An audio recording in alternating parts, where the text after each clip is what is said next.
Okay, guys, so the answers to 48 and 49 are right here, and they're posted yesterday, but you can always pause the video if you want to check it right quick. But they're located right there. If you look at problem 48, you'll see that we begin with 1 gram of each reactant, so I'll have 1 gram in each one. And then we want to figure out the mass, so the grams of the one that's in boldface. Okay, that's kind of our goal. I'm not going to do all the problems today because that'd be 8 and a lot of videotaping. This has already taken me a couple hours, but it would just be a whole lot. I'm instead going to do 3 problems that I thought might be more challenging, which would be 48A, and then for 49, I am doing both A and D as in dog. So, okay, let's give it a go. So, what I know to begin with is I know I have 1.00 grams of this and 1.00 grams of that, okay? And because of the boldface, I know I'm trying to figure out grams of CO2. So that's kind of my goal there. So I also went ahead and looked up beforehand the molar mass of these, and this would be 76.14. This one here is 32.00, and this one here is 44.01. Okay. So the first step for this, and again, we're following the directions. So go back to the directions of how to do these problems. We did them like Thursday or Friday last week.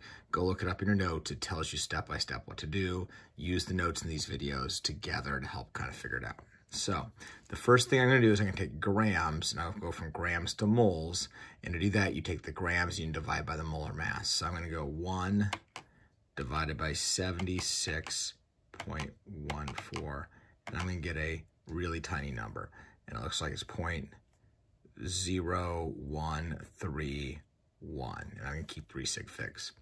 So I'm also going to say the same right here. I'm going to go 1.00 divided by 32. And I'm going to get 0.0313 after I round. Okay, now, my goal is to get over here, but you might be like, which one to use, right? Do I use these moles or this moles? Whenever you start with more than 1 grams, that tells you you need to use limiting reactants. So you have to figure out which one runs out first, so we add our limit down below. To use the limit, we take our mole number, and we divide by the coefficient above it. And again, that's in the notes. It's like step 4 or something like that. So I go this divided by 1, super easy. Ends up being 0.0131, and then I do this number divided by 3. So I'm going to plug in the calculator, 0.0313 divided by 3, and I end up with 0.0104. I compare these two numbers. This one's the smaller one, okay, because it goes 0, 1, 0, 0. Sorry, it goes 1, 0. Why this one goes 1, 3. So this is the smaller one. So that means I'm going to use this number going forward. This is the one that runs out first. O2 is the limiting reactant because it's the lower one after you divide it by the coefficient, because this uses them 3 times faster for every one of these being used. So this runs out first.